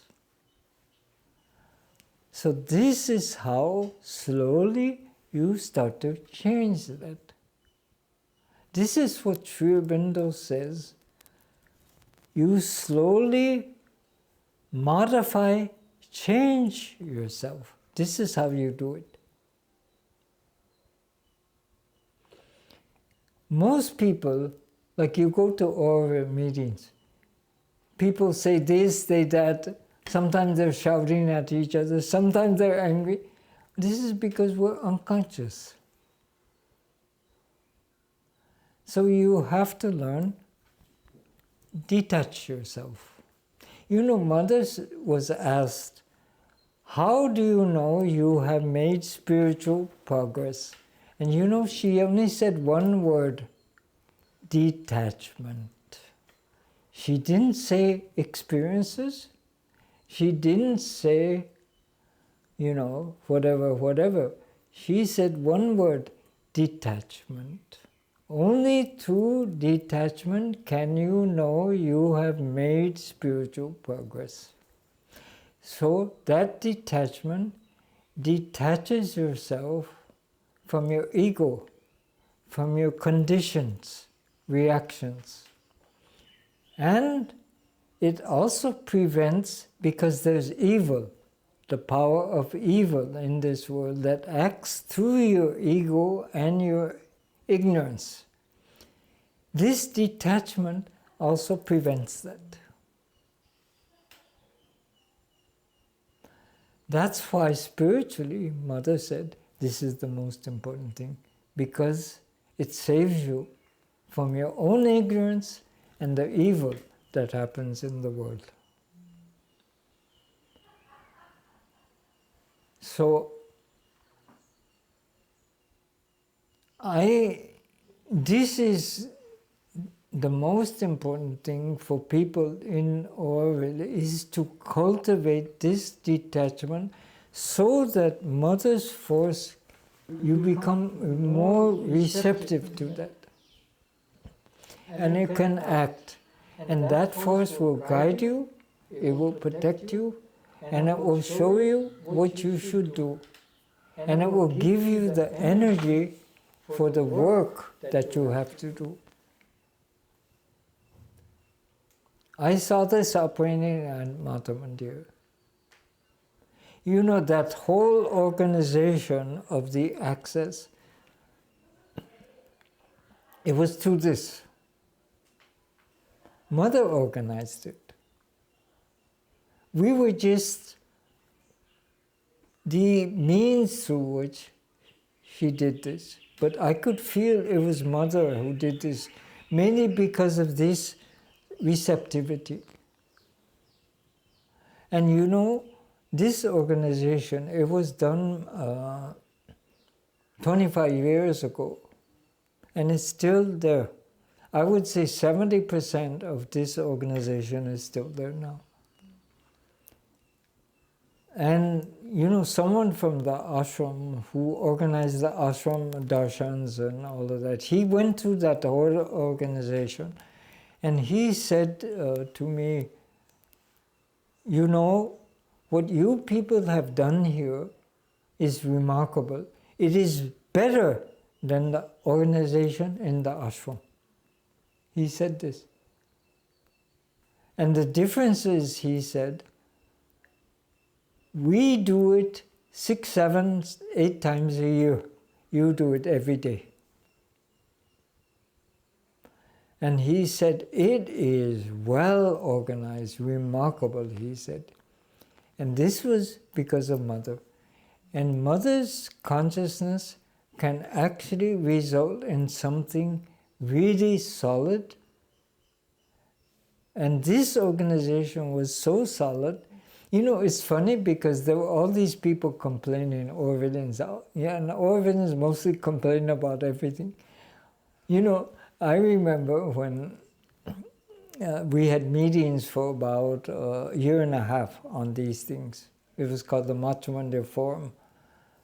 The only thing they passed was this access. You know why? Because every day, every meeting, which was a couple of times a week, I'd bring a paper, what the problem was, how to organize it, and you know, I tell you, it was from Mother.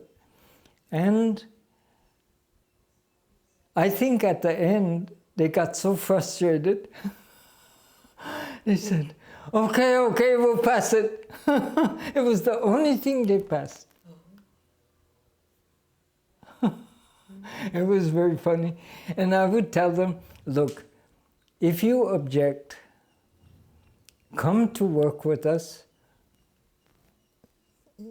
look at the problems, look at the situation, offer your solution, and then if it's practical, we will try it. You know what? Not one Aurovillian came.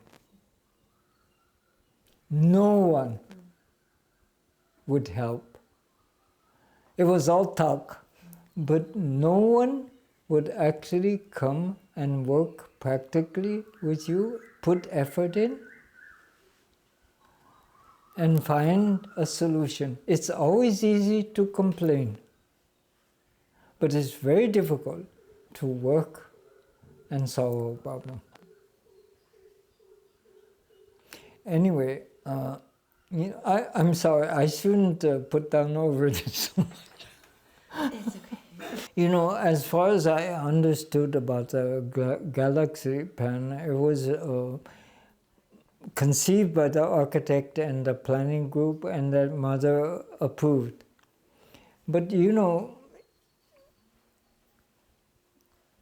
Mother spoke as far as a vision of what she saw, like at the Mata Mandir. She spoke only about the chamber. She didn't describe much the outer thing or the meditation. There were 2 things that she said she more or less saw and described. One was the chamber in detail. From a young age, the other were the gardens.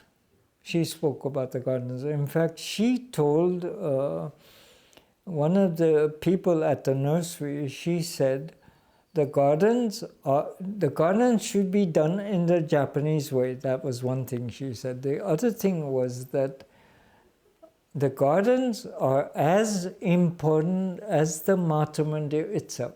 She put a great importance and emphasis on the gardens. Now, these were the two things Mother spoke about as things she actually saw. One was the chamber, other were the gardens. The rest of it, the actual structure and the petals and so on, she didn't say much.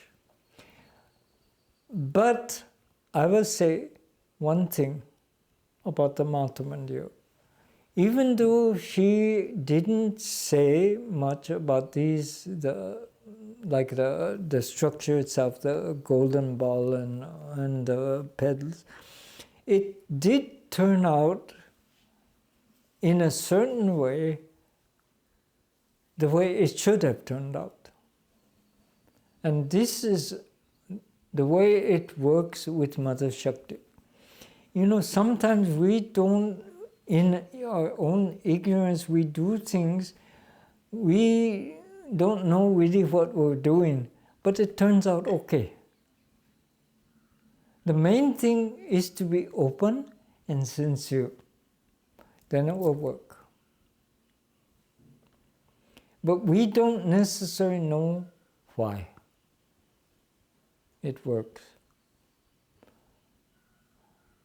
And all of this, so that's what I feel is the work of the people in Auroville, is slowly try, as Sri Aurobindo said, at least to modify and reduce the ego reactions, which are the ignorant part of our nature. The first thing.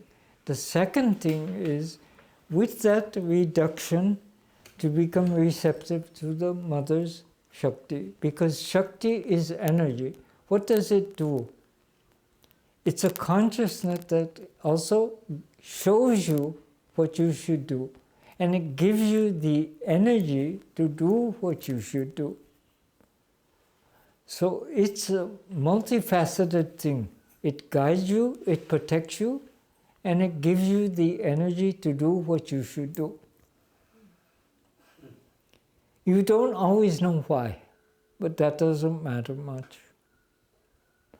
It guides you. I know this personally because it is what, from the beginning of this experience of Mother's Light, it brought me to India and to her. It's only because of that.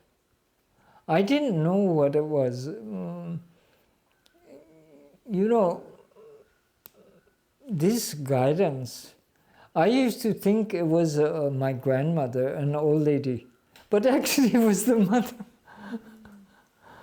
It was not my grandmother, it was the mother. You mean, what do I aspire for Auroville? Yes. You know, why did Mother start Auroville? You look at the world. There's so much confusion, so much fighting, so much hatred. Now, all of this only leads to destruction and division. How are you going to change that? This is why she started all of it. We haven't done a very good job of it. People are still fighting here.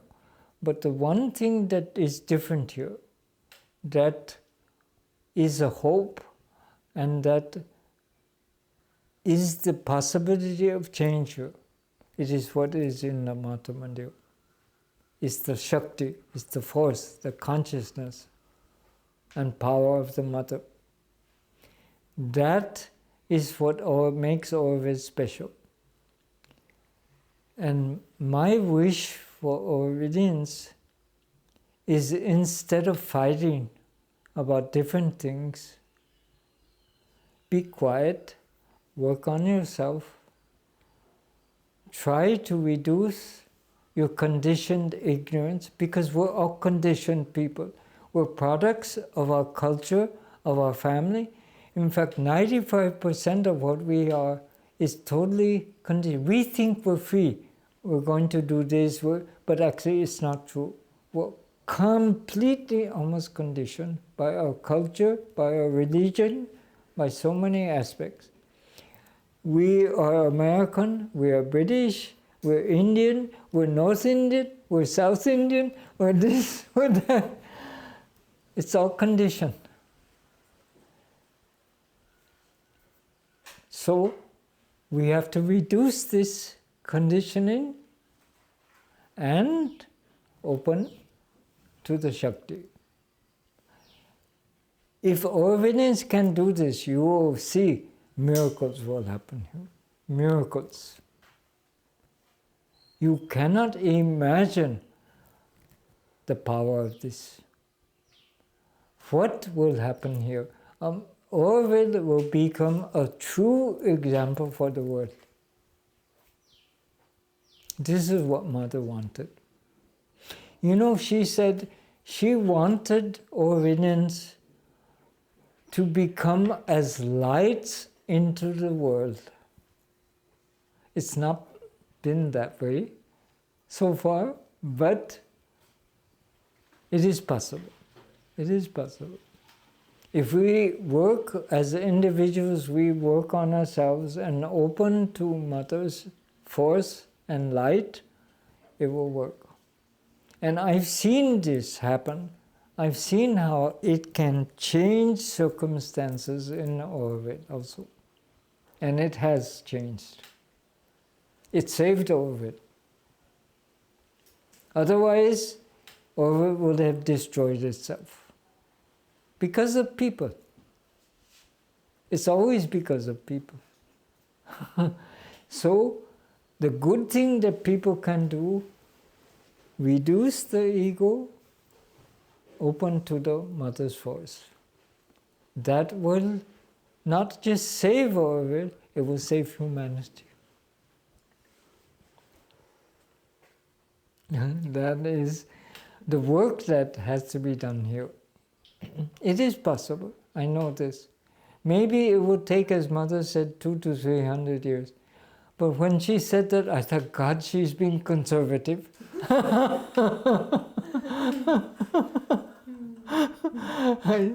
I thought, oh, well, you know, that's being really optimistic. But anyway, I have a great faith in Auroville. Not because of people, but because of Mother. I have a great faith. And I know that the force that is in Mata Mandir and in Auroville can work. And people feel it who come here. Many people feel it when they come here. I've heard even some guests talking about it. So it is here. Just recently I was talking with some guests about it. Even Afshin, who was here, he feels it. You see, the problem with Aurovillians is that it's like when you're in water, you don't think about it anymore. Whenever you get, like say for example, when you light an incense and you smell it, first you smell the incense, but after some time you don't smell it anymore because you become used to it. So that's what happens to people. When you're in the Shakti, when you're in Auroville, you don't feel it anymore because you become used to it. And when we become used to something, you forget it. That's what happens to people. That's why new people who come here, they feel it more because they see the difference. So the work that we have to do as Aurovillians is feel it all the time as something fresh and new, like the outside people.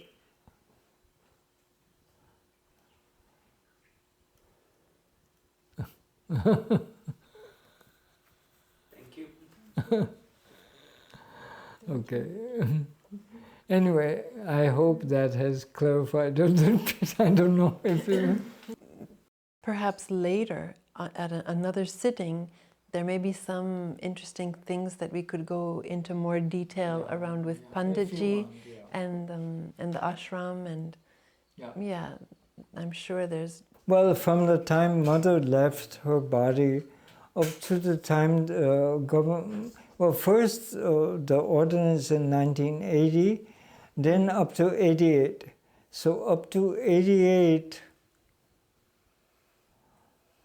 actually that's when there was a crucial period, when actually it was the government that forced the stopping the fighting. Because I remember it was on my 45th birthday in 1988, October 3rd, the government called a meeting in the amphitheater, and they basically forced Aurovillians to stop fighting. They said, they made an announcement, there are no more groups in Auroville. All people are to be considered Aurovillians. And this was the worst fear of a certain group of people that felt there only one group that were true Aurovillians. The others had to be eliminated. And they were told that at the end of this elimination, there would be only 30 people left. And then in this group, they started to fight about who were going to be the survivors, the 30 people. It was very funny. You know how people are. Yeah. According to your energy and willingness, I think we could make a series, and you're holding so much very interesting information relevant to our... Yes, thank you.